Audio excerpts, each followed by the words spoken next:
You're listening to ayahuascapodcast.com. The psychological healing doesn't come before spiritual healing because we're not psychological beings, we're spiritual beings who have psychological experience. We all have connection with the source energy, and that's a fact, and if we have connection to the source creative energy, we can create this version of reality within our system first, because this is the first mastering that we need to do. We need first to master our own personal system, learn to hold ourselves in space.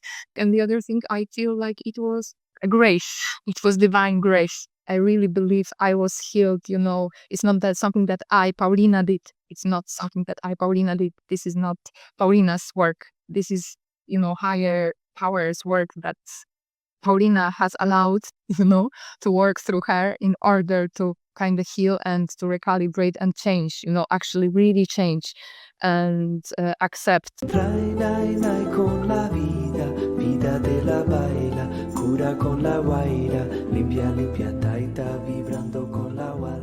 This episode is sponsored by La Huayra Ayahuasca Retreat. At La Huayra, we combine affordability, accessibility, and authenticity. La Huayra, connect, heal, grow. Guys, I'm looking forward to hosting you. Hi guys, and welcome to Ayahuasca Podcast. As always, with you, the host, Sam Believ. Today I have a conversation with Pauli Kulikowska. She is a holistic therapist and the founder of the Healing Institute with over 15 years of experience in therapeutic work. She holds a master's degree in clinical psychology and is a certified yoga teacher, having completed 600 hours accredited by Yoga Alliance and 200 hours of Kundalini training. Her practice integrates Eastern and Western knowledge, utilizing a variety of tools such as yoga, psychology, and energy work to facilitate inner awakening and personal development. In this conversation with Pauli, we talk about her dealing with depression in teenage years, having a vision that guided her to ayahuasca, working with shamans in Putumayo, healing from a brain tumor without any surgery. We talk about importance of integration, understanding spiritual and psychological sides of healing. We talk about yoga as a tool for integration. We try and find parallels between Eastern and Amazonian traditions. We talk about self-love and more. Enjoy this episode.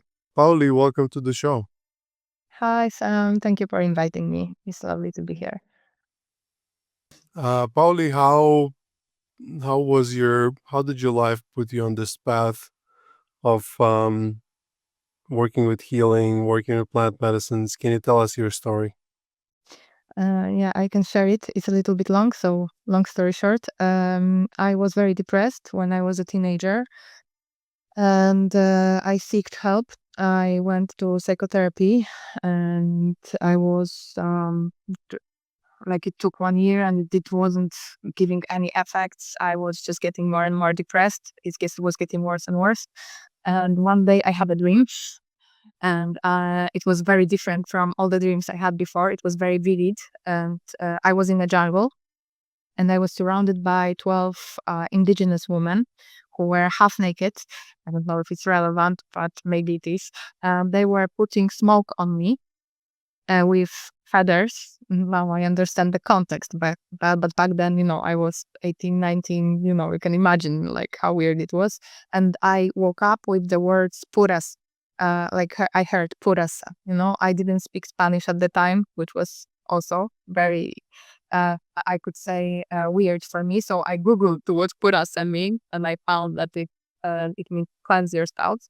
But I didn't understand why it happened, but around 2 weeks later, a friend of mine came to me and he said that he has brought access to something that works supposedly better than 5 years of psychotherapy, and that is ayahuasca. And I was never into drugs. That very important part. I was never into exploring any kind of these things, but when I heard it, I was like, I didn't know what it was. I was like, I know this is something this is it, So I cooked it, which was, 15, 16 years ago. 16 years ago, I cooked ayahuasca, and my first ayahuasca experience was actually with me cooking medicine, which now I wouldn't ever recommend doing this for anyone, to be clear, but this is how my path unfolded, and this is how this experience went. And yeah, it opened up beautiful, beautiful paths. Then I went to Colombia. I studied with a shaman from Putumayo, uh, which was also very strong experience for me. I stayed with him on dieta. And after that, I came back to Poland, because this is where I come from originally. I don't live there anymore. And uh, and I met, it came out that I was sick. It came out after my trip to Colombia, after my dieta, it came out that I was sick. My period stopped for 10 months. I didn't know what was happening. I was gaining a lot of weight. I was sick. I was just sick. And so we did a very, very thorough medical survey. What's wrong with me? I had all these medical checkups, and it came out that I had a brain tumor in my pituitary gland, which is not, it wasn't malicious, but it demanded surgery. But at the time in Poland, I would have to wait like around 1 year for a surgery. And in Colombia, I already met people, thanks to the medicine work and plant medicine, have gone out of. I saw stories of cancer healings, and people who had trouble with walking, who were walking again. So I figured I have 1 year. So either there is something I can do myself, with the tools that I have, and learning about the body, and about the stuff. Um, and this is how it all started. And after 1 year, I was clear. I didn't have a tumor. My period came back. It was a big journey, but it was just the beginning of something more, because later on I did a yoga training, and became a teacher, and also started to teach people these modalities, these healing modalities that beautifully complement each other. Interesting. So as you were waiting for your surgery, you did what I assume ayahuasca. What else did you do? And then it kind of went away. Can you tell us? Yes, I basically completely changed my lifestyle from what I had before. I mean, it wasn't tragic, but still, I changed my diet completely. Um, I started to do cleanses, dietas, like the dieta I had in Colombia, but a different ones, like fasting, fasting, a lot of meditation, a lot of medicine, and yoga. Yoga was big, big, big, big, big thing, because one of the issues with the higher center in the brain is that there was like overstimulation of the energy. There was too much energy in my brain, so my body wasn't adapting fast enough. So I needed to introduce, or I understand it from the perspective of time, but this is what I felt. My nervous system needed to adapt body work in order to integrate the work that I did in Colombia, before Colombia, and then after Colombia as well. So this is how it went. It was a combination of various things, a lot of self-inquiry, healing my relationship with my femininity, because this was also related to this. And yes, in a shortcut. It was many years ago, but and this is how it went. So, I mean, I can imagine that a story like this makes you a big believer in the power of plant medicines and all those modalities. And this is how you stepped on this path to from healing yourself to now healing others. So you talk about too much information, as in, is it kind of integration process that you went through with yoga, or what is it? Can you talk to us about it? It's the integration on the level of nervous system, on the also cellular level, because medicine gives us access to all these dimensions, and we see information. I saw a lot of info about my past lives and stuff like this. All this about why I'm here. Why did I meet medicine this early in my life? Why the first medicine I had to cook? why it happened like this. Everything was revealed at that time to me. I didn't believe in it because I think there was a part of me that didn't fully believe that, a person like a woman from Eastern Europe could actually be called to do this work as well, because I was putting shaman and particularly male figures on the very high pedestal in the means of this work.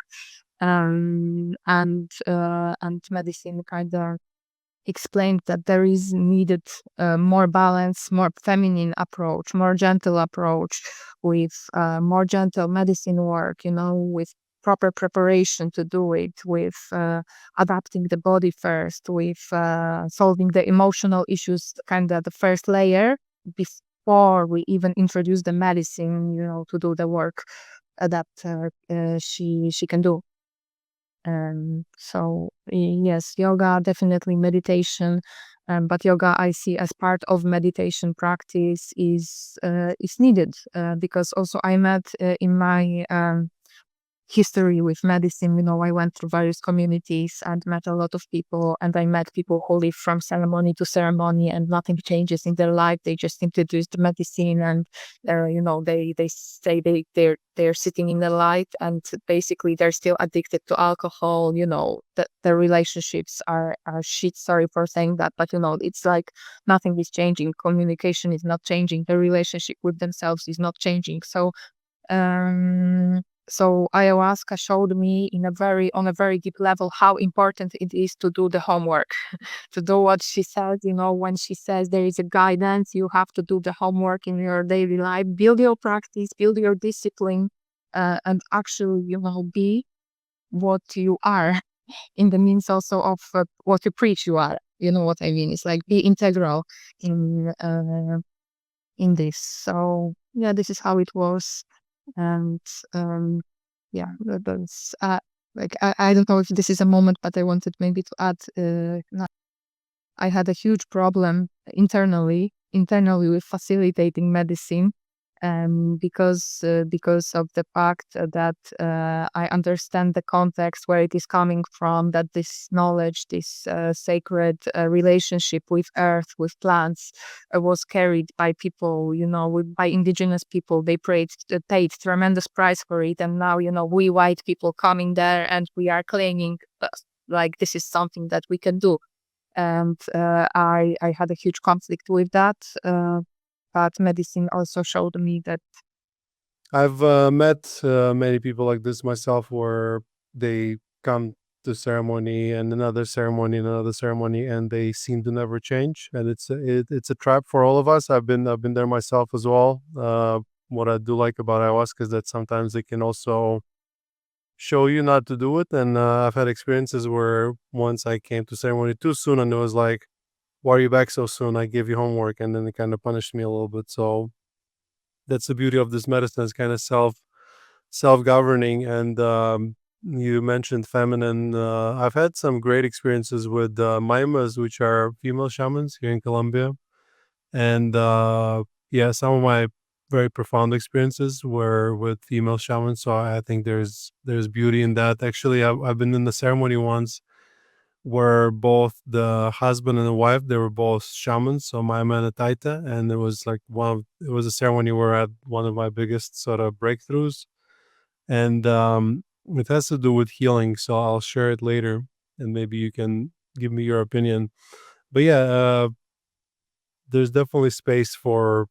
I don't think medicine really cares about gender that much. It's if you have it, and also I'm also Eastern European, so it's also strange for me. There's gonna be this imposter syndrome always, like, why am I here in Colombia running arguably one of the biggest ayahuasca retreats in Colombia when I'm not even Colombian? But it's like I've been called to it, and somehow synchronistically ended up here. So once again, I think medicine also doesn't care where you're from. There's more than that. So when you describe, healing work, and obviously you have your approach to it, what do you think happened to you when you healed your tumor? What is the healing process? How does mental heal physical? Like, what is your what is your understanding? Obviously, you have a perspective from both Eastern tradition, the Amazonian tradition.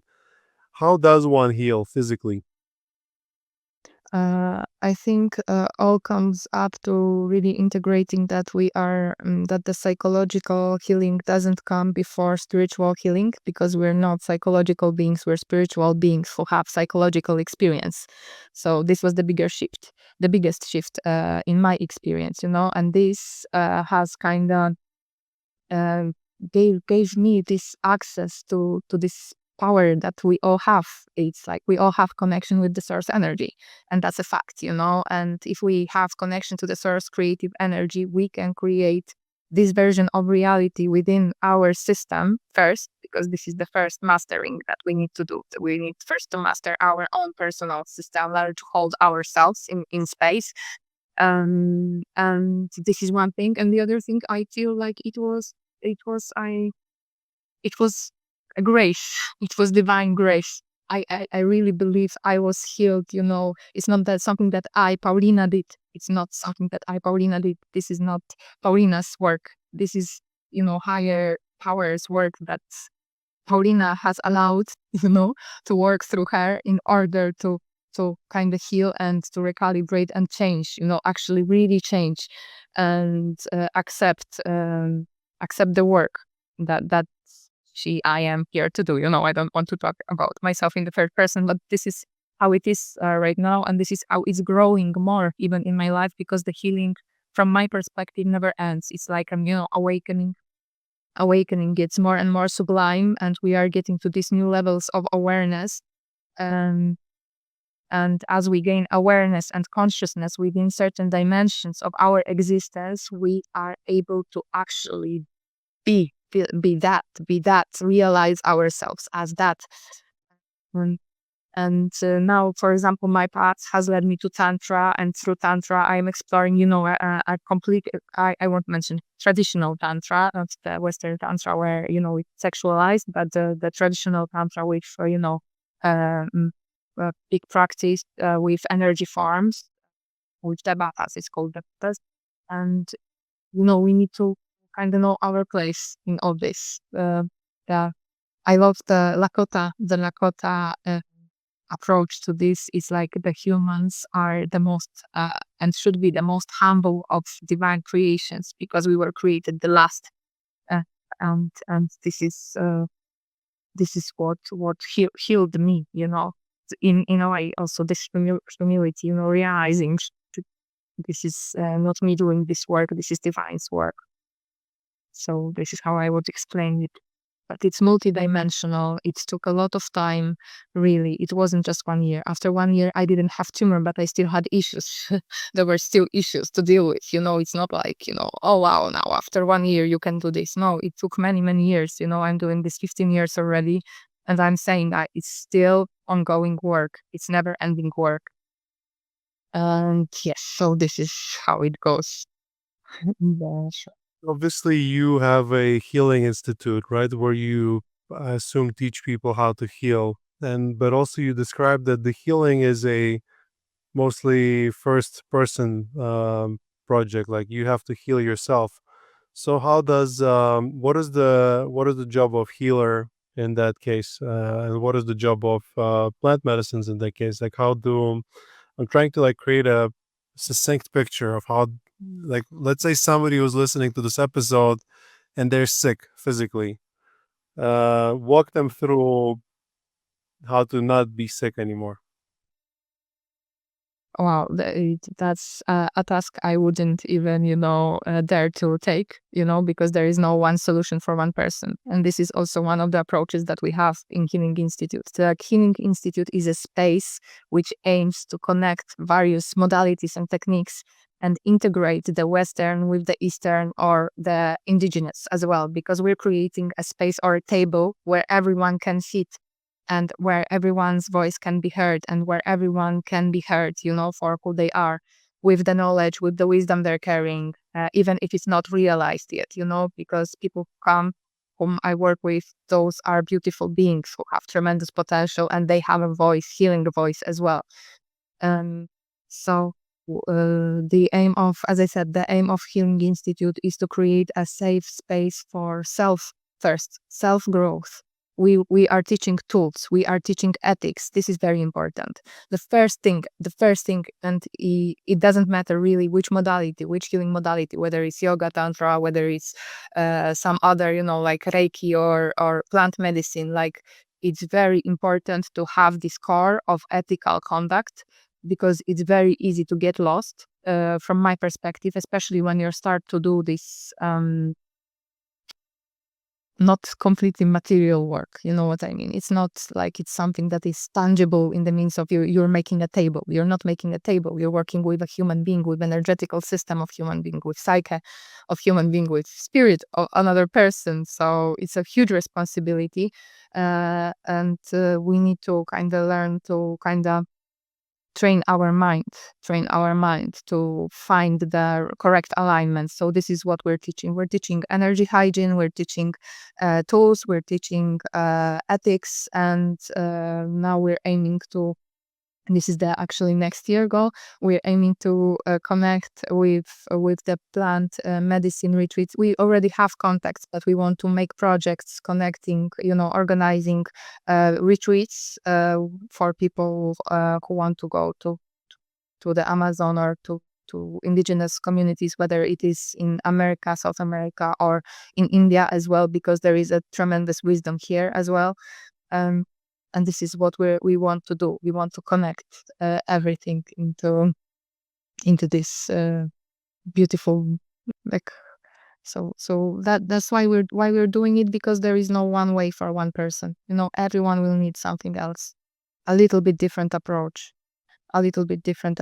General rule, the first rule, but this is just a rule of Ayurveda, is like, when something is wrong, look at your food.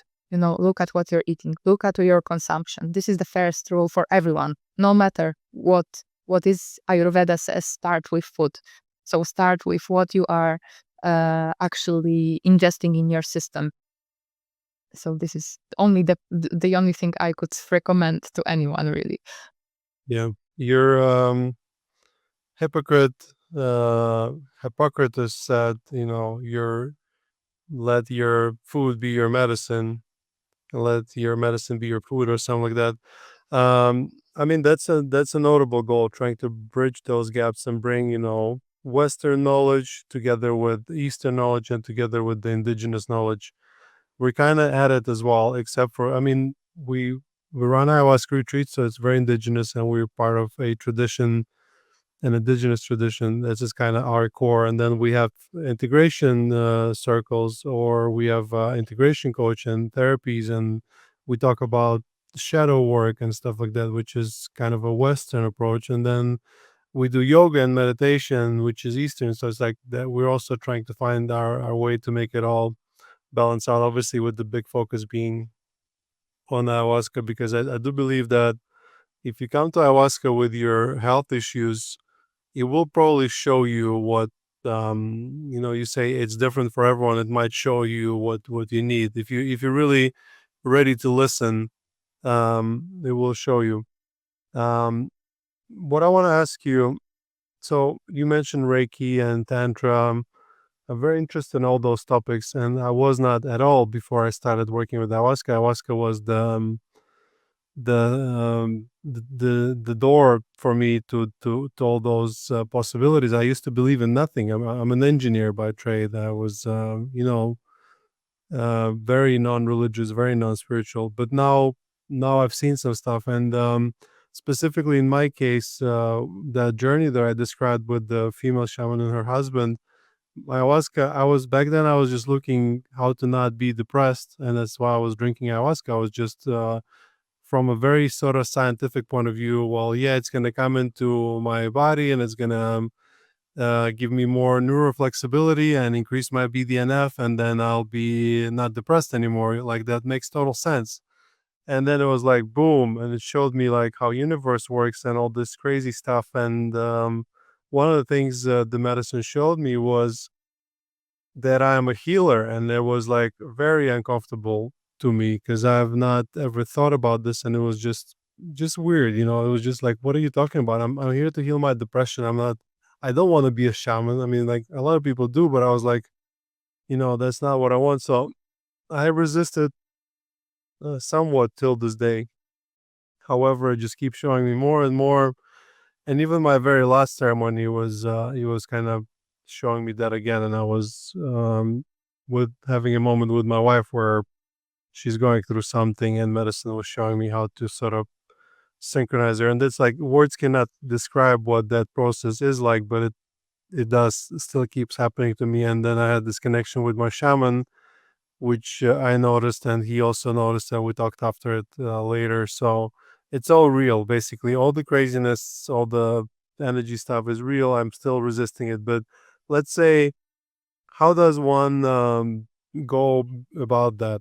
I've been told by medicine I'm a healer, like, and I've been told by all the shamans since then that, well, if you want to learn, you just need to drink more medicine, which I've been doing. And but let's say somebody is a healer, energetical healer or something like that.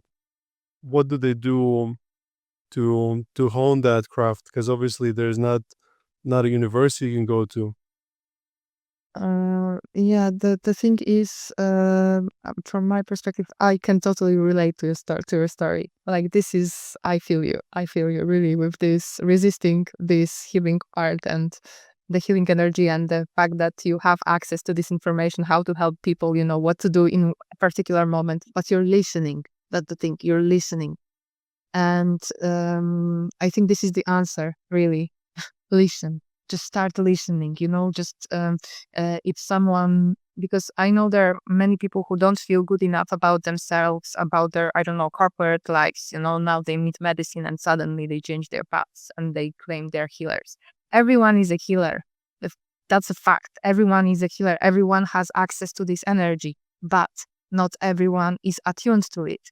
So I wouldn't say that the medicine path is for everyone. It is for you. You got your answers. Drink more medicine. This is your path. You're going through this path. You're learning through this. It's extremely challenging path.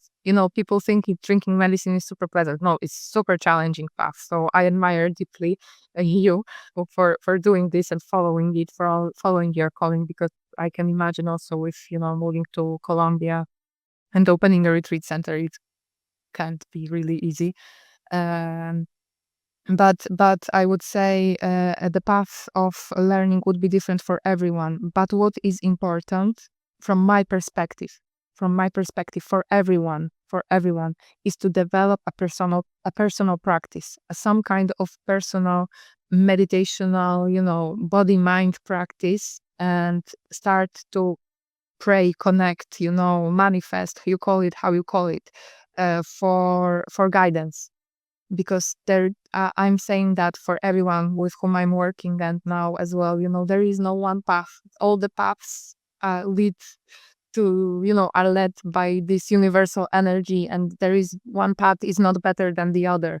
So I would say pray for guidance and do your practice. This is two things, connected, and the path will reveal itself because it has to.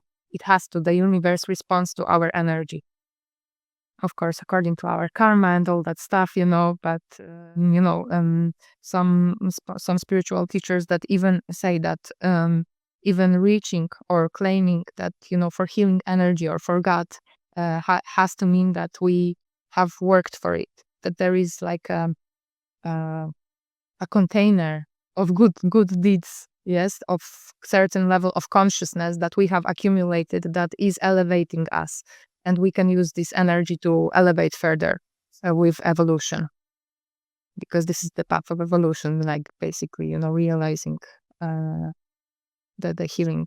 um, you're asking me very difficult questions, like there is no one answer for everyone, really, from my perspective. Well, that's a compliment, because mm, you know that that's for your evolution, Pauli. Difficult questions make you evolve, make you think. Well, let's talk about something simpler. So, uh, you are a psychologist by trade. You went to university. So, what is how do plant medicines complement psychotherapy work and vice versa. What is your opinion on that? Mhm. Okay, so I started to study psychology after my encounter with medicine. And me studying psychology and being interested in this subject, or understanding that this is my area of natural expertise, because I understand systems easily and the mind is easy for me to understand in a way, the patterns that people have, has come through, also through medicine work. I mean, it didn't come on during the ceremony, but it came through after. And my understanding, the moment when I was making decision to go to study psychology and become a psychologist as well, was that there are a lot of people who claim, they they want to be therapists and stuff, but they don't have actual background, background which is settled in science, in studies, and which would mean that for people who come with this skeptical mind, who come with skeptical mind, they wouldn't come to me potentially, even though I would be potentially good person for them to work with. You know what I mean? And this was my motivation, to open up doors for people who are more skeptical. I loved my psychological studies. I loved my university. Has allowed me. Of course, I wanted, as a master's thesis, I wanted to write about plant medicine, but it was not legal, so I couldn't do like an official study and stuff like this. So finally, I wrote about the influence of Kundalini yoga on our nervous system and the sense of happiness and self-efficacy and all that stuff I was measuring with my thesis. And psychology nowadays is different than it was even 10 years ago. It's developing so fast with neurobiology, with psychiatry, how it's changing, how this, as you mentioned, integration, psychedelic integration, how it has come into place. More and more psychological schools are introducing actually integration into their work worldwide, and I believe it is growing wave nowadays, and it will be growing still, because we need that. We need that connection, which is settled with understanding how the mind works in, like, with the science study, the illnesses, or or the problems that people might have with their psyche, right? How it connects with psychedelics. There are a lot of studies, and I think Minds Institute is doing like a tremendous work in this way. How they are measuring all that stuff. How mushrooms. I think that this is the biggest area of their expertise, but I think they also explore ketamine and ayahuasca as well, right? Uh, so I feel my understanding is that it will be growing. It will be growing. It's already integrating. It's getting integrated into psychology. Mainstream, maybe not mainstream yet, but it's becoming mainstream. So yeah, I think I was more looking into, if somebody does plant medicines, how it opens them up, and then, with the good therapy, they can kind of get results faster. And then I think the analogy that I like to use is, if healing process is digging a tunnel, then ayahuasca is like a dynamite, and integration work is like picks and shovels. So they're more precise, and you can make an explosion, remove, make another explosion, remove again, and kind of like this. But as opposed to, let's say, those people that you described that just keep drinking and keep coming back, that's just like explosion on top of the explosion. You can like your tunnel can collapse eventually, or it will be just very messy. So, but yeah, can you talk about that? Uh, what is the best way for someone to integrate? Uh, again, from again, there is no one path for everyone. Some people will integrate better through mental work, and other people will integrate better through body work. Anyway, in both cases. I think in both cases, both approaches are very needed. So both psychotherapy, psychedelic integration, sharing circles after, monitoring the people after ceremonies, and being in touch, actually being in relationship with people who come to your ceremonies, or relation rather, right, to our ceremonies. This is one thing, but then the other thing, from my perspective, is very important: breath work. Breath work is tremendous way to integrate, and it is based on also yogic science, and what I've been taught on teacher trainings, also on yoga and meditation courses, that pranayama, as the breath extension, it is changing the energetics of the body. And if the plant medicines are getting us out of the density of our minds and are opening certain paths, right, whether spiritual or within our psyche, um, it's impossible to stay on that level of awareness. It's like opening, exploring, or as you said, putting a bomb, something, and it's just basically constant, very radical, and not necessarily healthy um, way of working. So from my perspective, breath work, pranayama, correctly facilitated and performed, regular practice of pranayama helps to integrate the work that medicine does as well. So this is something I don't. I'm not sure if many people talk about it. I haven't heard many people talking about it. I mean, there is this, like, this psychedelic breath and stuff, and shamanic breath and holotropic breathing, but it's not really about that. It doesn't have to be that radical. From my perspective, the pranayama, or the practice of the breath retention, uh, it can be very gentle, but it has to be regular. That's the whole point of it. It has to be regular, because this is how our neural connections change. So we need discipline. We need discipline to integrate the work. Is there any chance you could give a little, tiny little preview into what it means to people that listen? Is there any exercise they can do right now to feel that feeling? I cannot give the exercise because I don't know the physiological state of people who are listening, and that will be irresponsible. I would love to, but I can't. The one pranayama that is safe for everyone, and everyone can do it, is called Nadi Shodhana, and it's balancing the hemispheres. And we do it first in stages. So the first stage is safe for everyone, no matter which condition, whether you're pregnant, old, young, whatever.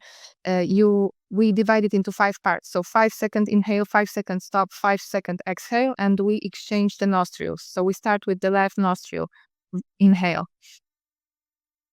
4, 5. Stop for 5. 2, 3, 4, 5. Exhale through the right. 1, 2, 3, 4, 5. Inhale through the right. 1, 2, 3, 4, 5. Stop. 2, 3, 4, 5. Exhale through the left. 1, 2, 3, 4. And this is one round. 2 sides is one round, right? And we do 20 rounds of this daily. And it takes around, I don't know, maybe 5 minutes. Let me clarify it for people who are listening. So you put your hand on your nose, and at first you close your left nostril and you inhale for 5 seconds. You hold for 5 seconds. You exhale for 5 seconds. You hold for 5 seconds. Change nostrils. Inhale for 5 seconds. Hold for 5 seconds. Exhale 5 seconds. Hold 5 seconds, and you alternate. So basically 20 times each nostril, or 40 times? It makes total 40. 40. So 40 times each nostril. Yes, but I want to clarify, because you said hold after exhale. After exhale, you don't hold. This is like another stage of this pranayama, but I'm talking about the first stage, which is safe for everyone and which will give results to people. But you need to practice it for 3 to 6 months to start notice how your body is adapting to the cycles of nature, because this is what we're also disconnected from, right? From circadian cycles, from intradian cycles, from the menstrual cycles. This is something I can talk about also as well. As a woman who was discussing. I'm really, really disconnected from that one. Well, I feel sorry for you. It's really cool experience. No, but I do notice that us men, we also have some kind of monthly cycle, which there's nothing physical happening, but definitely emotionally there's something. We all have cycles. We just maybe are not aware of them. So yeah, guys, try this exercise. Obviously not while you're working or while you're driving. Just make sure you're safe. Because always breathing exercises, there's always a risk that you might, get lightheaded or faint and stuff like that. So don't do it if you're standing on the edge of a cliff. Um, can you, yeah, can you talk to us about what is energy business coaching? Oh, this is something that we are opening up next year. This is the program I've been working on for 2 years, and we already had some people who went through the pilot, like a pilot, program. And this is the program which actually integrates the principles of ethical co-creating within community, giving back. Also, giving back. This is very important part of it. But we're also integrating tools like constellations and development of leadership for people who are or want to be in a leadership position. And so this is the program that we as institute will be offering to our people, or other companies who are open to kind of change their structure, or people who are starting their businesses. We worked with both, with people who are in corporate environments, with people who are starting their businesses, and with a team of the company. And like the results are amazing, because the thing is that when we align correctly, ourselves and our businesses and our relationships, and find our role within the system that we're working with or in, the nature is responding and also is supporting those people more financially in the means of abundance. This is coming, so it's using all those tools and techniques we've been learning and exploring throughout the years. Cool. I do agree with that businesses also need more energetic element, and I really like the topic of conscious entrepreneurship. However, I think most uh, most businesses or business owners are not really there yet to start seeing things this way. So, we have you noticed any? What is the interest? What is lack of interest? Like people like energy. Like what are you talking about? Like let's talk about bottom line. Profits and stuff like that. Or maybe that's my misconception. Uh, but you know what? I agree with you that for the most part, people are not there yet. But when I started my work, in general, doing my work, and offering the service and stuff, there wasn't a lot of interest at all. There weren't many people who are doing that. And now look at this. Everyone, everyone is a healer. Basically, in the means of how they're portraying yourself. So this is also, unfortunately, from my perspective, unfortunately, a huge business. But a fact is that a business, as you said, needs this conscious touch. And there aren't many people, many companies interested, but there are more and more, because it's connected with CSR. And that's a good wave within the consciousness of companies and people, that people are having and developing this understanding of social responsibility. And this is something that we are aiming towards within the developing social responsibility, that this is the service that we're offering in response to that. Cool.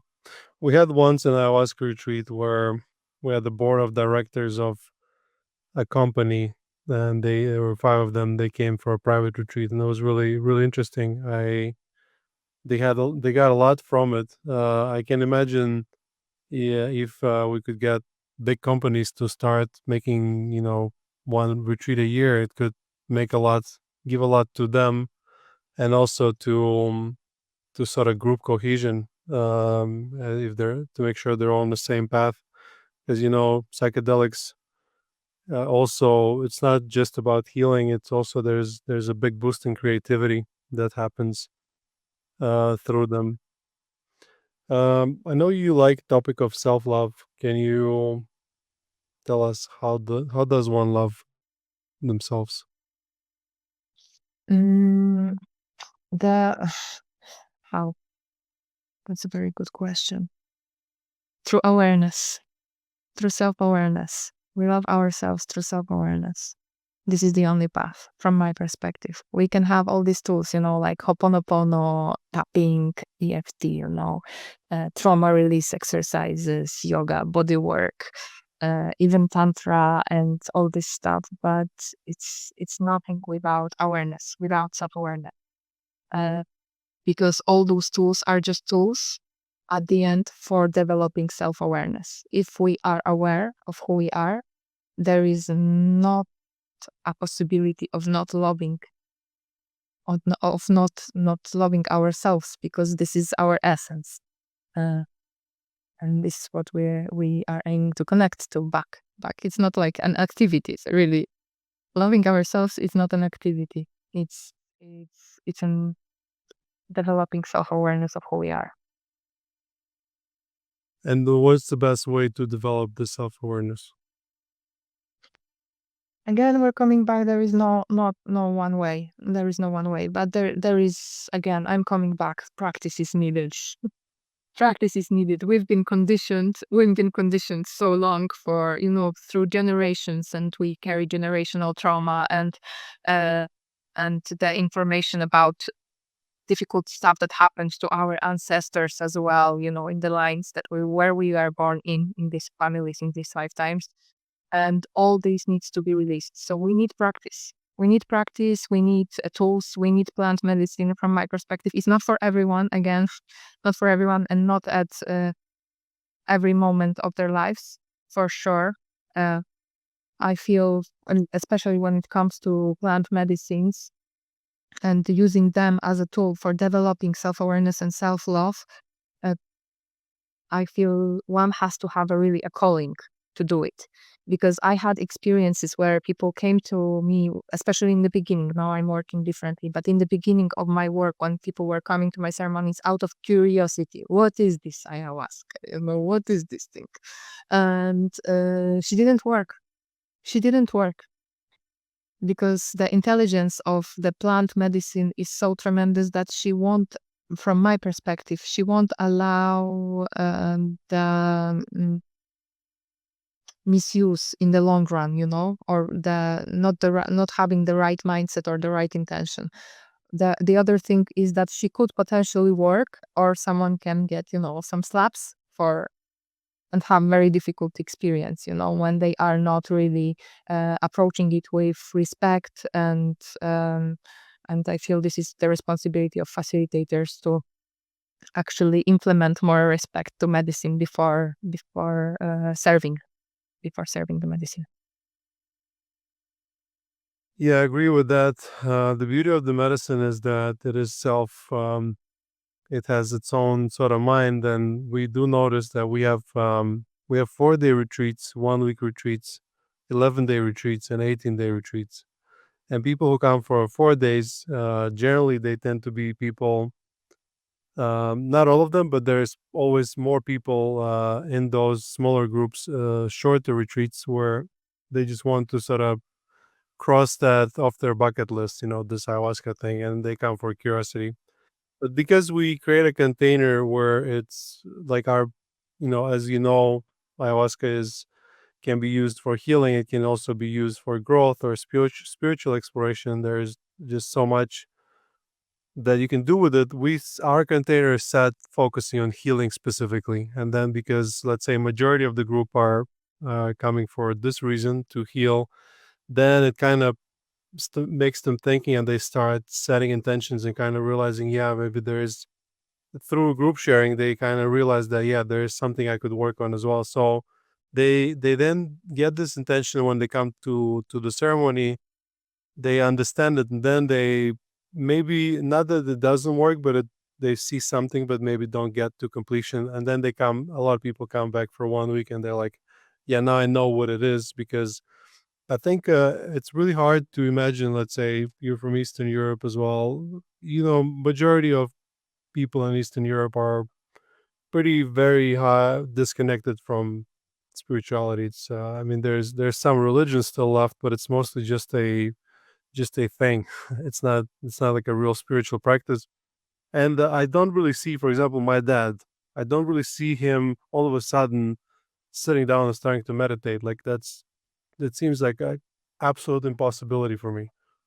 However, I feel that if I could somehow get him to drink some ayahuasca, there may be this opening where he's like, oh, because it happened to me. I was never a spiritual guy. Never. I could never become one. It's just all of a sudden I got this curiosity about ayahuasca, this calling, and eventually I did it. And eventually it opened me up to now. I'm learning about Tantra and I'm learning about this and that. I'm a little bit afraid, I'm becoming a hippie, but but in a good way. So it's like I think one of the things plant medicine can do is that big explosion, this big opening. And I think majority of people are so far disconnected right now that they need something like that. So yeah, this is my mission. Obviously, I do think ayahuasca is for everyone, at least once in their life. Obviously, unless you're very sick. But after that, followed with a lot of integration and a lot of meditation and a lot of other good things like journaling and psychotherapy. So I think there is a way somewhere in between those three worlds, which is Western psychology, Eastern tradition, and Amazonian traditions, where there's this absolutely perfect healing that works for everyone. I know you don't like that approach, but I do think there's at least a general direction we can figure out.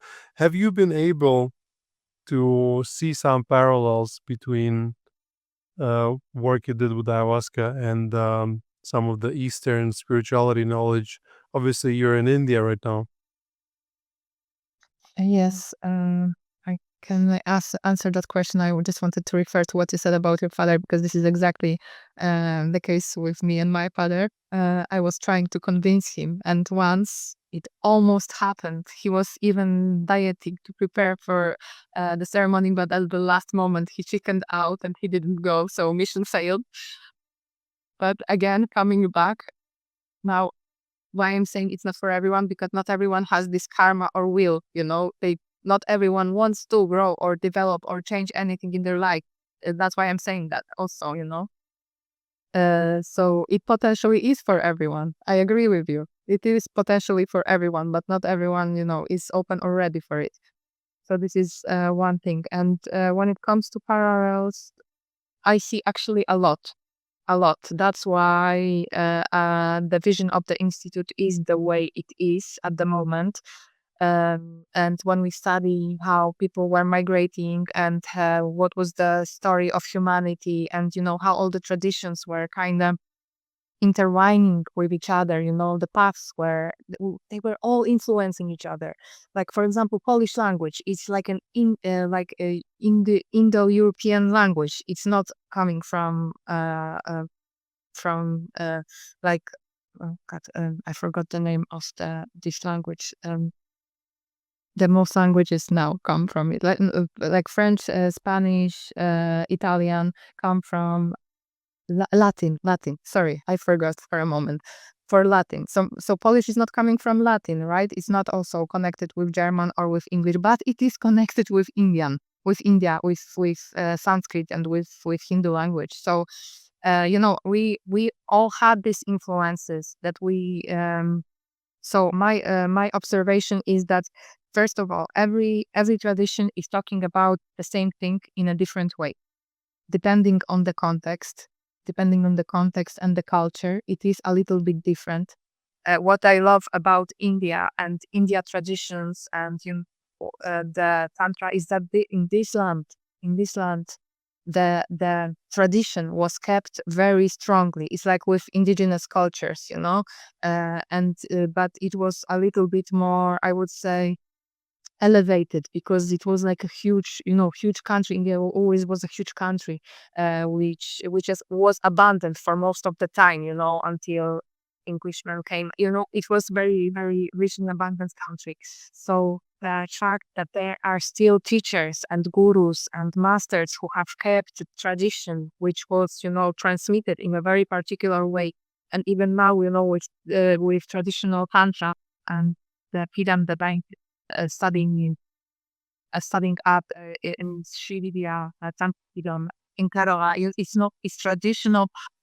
It's traditional path. It's not taken out of the context. That someone has suddenly created something out of nowhere, and this is the difference that I see in that way. But on the other hand, the the tradition, for example, in Colombia that I approached in Putumayo Valley, the shaman that I was studying with was the shaman who was, whose father was a shaman, whose grandfather was a shaman, and the tradition was also kept in the same way. So this is the first similarity that I'm seeing. The second thing that I'm seeing is like the ritualistic approach. The ritualistic approach to, to reality in general, the relationship with elements, the relationships with spirits of the nature, the relationships, and which are called devatas here, right? So it's all the same. It's all the same, but it's just called in a different way. And everyone is drawn to explore their spirituality or develop, as you said, become a hippie, which I don't fully believe, but like, let's say it in a good way, kind of detach ourselves from the system that we are being conditioned into. So now we're hippies, right? Because we said we don't want to live like this. Uh, and explore, where we feel that the path, our personal path lies in, and where our karma is. Because this is again coming back to cause and effect, the decisions that we're making. So yeah, I see a lot of and even in Tantra, that in Tantra, I have to say this because in Tantra, in very advanced tantric techniques, they used ritualistically plant medicines. This is the thing that Tantra is very shamanic in nature, and it's all here. It's all here. This is the beauty of it. But a lot of work. This is what also I love. A lot of work in here is done without the medicine. You do develop your practice. You develop your relationship with the nature, with the spirits, with the which basically with the nature. Because we're coming back. I'm not going to develop on this because there's a lot to talk about. But so yeah, there is a huge similarity from my perspective. Huge, a bit different expression, but still the same but different. Yeah. Um, Interesting that you mentioned languages because I'm a big fan of languages, and I actually speak one language out of every Indo-European language groups, which is uh, Indo-European languages are split in Romance, which is comes from Latin, Germanic, Slavic, and Baltic. Baltic is only two languages now, Latvian and Lithuanian.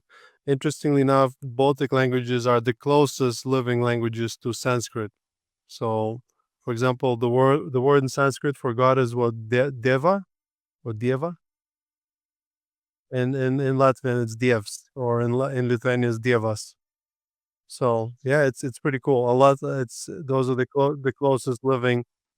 So yeah, it's like somehow languages came and traditions came. I also thought about it. If people that populated uh, Americas came from Asia, obviously there was their Asian Siberian type shamanism, and there's a lot of. It looks very similar. They even look very similar to each other. And my shaman is also his father is a shaman. Their grandfather was a shaman. I think they can count at least 6 generations. So that's really cool. We're so happy. I mean, we're so lucky to have had people that preserve this tradition because obviously we completely lost ours. So yeah, we're coming closer to an hour mark. So Pauli, thank you for this conversation. I think it was very interesting, and people will find entertainment and learning in it. Where can people find more about you? Let's say we have some Polish listeners that want to come join you in your institute or anything else. Thank you for inviting me. It was a pleasure. I didn't even notice that the hour passed. It was, like outside like this. If you're interested, and it's not only for Polish people because we're open. The institute is meant to cooperate with people from all over the world. So we're inviting everyone. And the website of institute is healinginstitute.eu because we're based in Europe at the moment, and this is where the base is, and we'll be connecting all this to kind of hopefully do the work that we're here to do. This is the goal. Thank you, Pauli. Guys, you were listening to Ayahuasca Podcast. As always, with you, the host, Sam Believe, and I hope you enjoyed, and I will see you in the next episode. I hope you enjoyed this episode.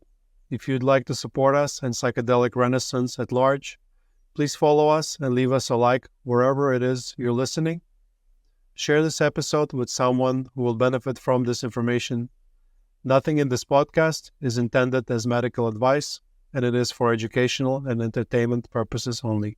This episode is sponsored by Lawira Ayahuasca Retreat. At Lawira, we combine affordability, accessibility, and authenticity. Lawira, connect, heal, grow. Guys, I'm looking forward to hosting you. Con la vida, vida de la baila, cura con la guaira, limpia, limpia, taita, vibra.